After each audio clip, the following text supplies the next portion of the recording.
जिन जिन भाइयों ने भी मेरी वीडियो लगाई है, जिन्होंने भी, मैं उन सब का धन्यवाद करती हूँ। आज जो कुछ मेरे साथ अगर न्याय होगा तो मीडिया की वजह से होगा। मेरे साथ सब खड़े हैं, सब जो भी खड़े हैं मेरे साथ, जो भी समाज खड़ा है, 36 बिरादरी खड़ी है, सोशल मीडिया खड़ा है, उसके लिए मैं उनकी ज़िंदगी भर आभारी रहूँगी। उन सब भाइयों का, सब चैनलों का मैं अपने दिल से धन्यवाद करती हूँ। सब बिरादरी का मैं दिल से धन्यवाद करती हूँ। सिरसा जिले के या पूरे हरियाणा प्रदेश के जो सरपंच भाई हैं, उनसे क्षमा चाहती हूँ कि मैं उनसे अलग होके मैंने सीएम साहब का प्रोग्राम करवाया।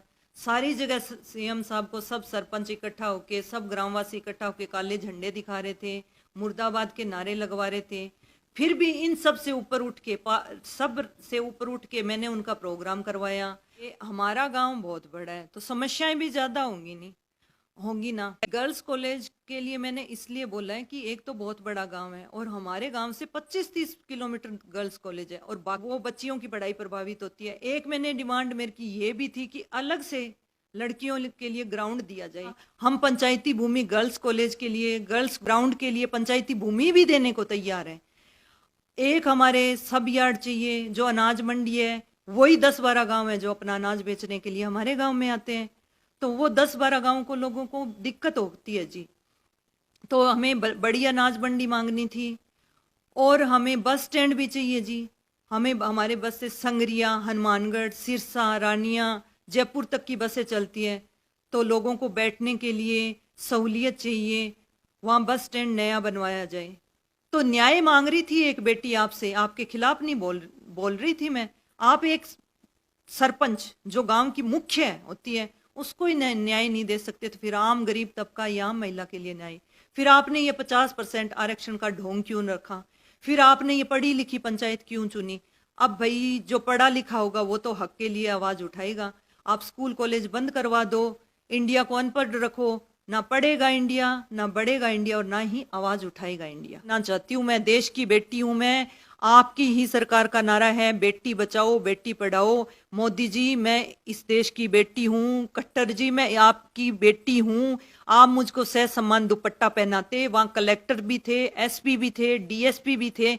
आप इतना ही आश्वासन दे के जाते उनको कि इस बेटी की मांग पे कार्रवाई होना चाहिए। मैं आपसे आपकी राज नहीं मांग रही थी, न्याय मांग रही थी। मैं सबसे पहले तो ये कहना चाहूंगी कि कोई प्री प्लान नहीं था। एक किसान आत्महत्या करता है, वो क्या टिकट के लिए करता है? क्या वो प्री प्लानिंग के तहत करता है? मरने का दिल किसका करता है? अपने छोटे छोटे बच्चों को अनाथ करने का दिल किसका करता है? एक बहन का भाई जाता है, एक माँ का बेटा जाता है, क्या वो प्लानिंग होती है? क्या वो फांसी लेता है, वो टिकट के लिए लेता है? मैं ये कह रही हूँ, मेरा ये दुपट्टा मेरे समाज के और मेरे मायके ससुराल सबकी इज्जत है। ये एक 2.5 मीटर का टुकड़ा नहीं है, एक महिला की इज्जत है। छू ना पाए सीता का आंचल कोई, राम भी तुम लक्ष्मण भी तुम ही साथी हो। उस टाइम हम आजाद हुए थे तो हमारे पास लड़ने के लिए इतना, चीन से मुकाबला करने के लिए इतने हथियार, इतना पैसा नहीं था। लेकिन हमारा टारगेट क्या था? सैनिकों का टारगेट था कि चीनियों के हाथ हमारी माँ बहनों के आंचल तक ना पहुंचे। तो वो आंचल आज गिरा है तो मजबूरी में गिरा है। आपने मेरे को किस पार्टी के साथ देख लिया, किस पार्टी के पक्ष में मेरा बयान सुन लिया की है? तो उन्होंने तो सीता माता को भी नहीं बख्शा। मैं तो एक छोटी मोटी चीज हूँ।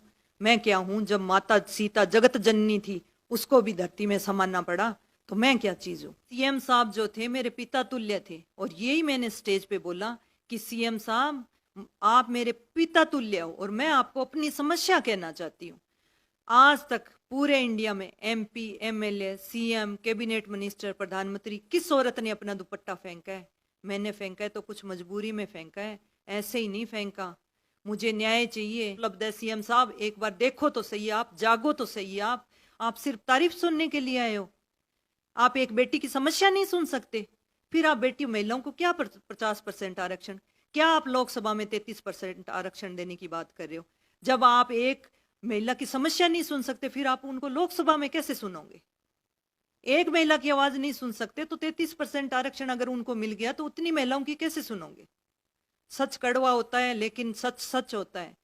आप पुरुष हो लेकिन एक बेबाक महिला का बेबाक बोलना शायद एक पुरुष को पसंद नहीं आया। हमारे पूरे गांव की इज्जत है, पूरी 36 बिरादरी की इज्जत है, पूरी भारत की बेटी की इज्जत है, पूरी हरियाणा की बेटी हूँ मैं, हरियाणा की बहू हूँ मैं। एक बहू की इज्जत है, एक बेटी की इज्जत है। ये 2.5 मीटर का टुकड़ा मजबूरी में डाला था, कोई नहीं डालता। मेरे पूरे समाज की इज्जत है, मेरे बाप की, मेरे ससुर की, मेरे पूरे समाज की।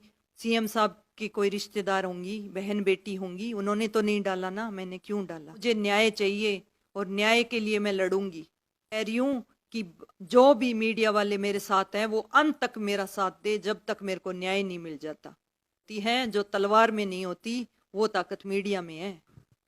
मीडिया ने बड़ी बड़ी सरकारें उखाड़ दी, बड़ी बड़ी गद्दियां हिला दी, तो मीडिया में वो ताकत है। जो किसी के पास ताकत नहीं है, वो आज मीडिया में ताकत है।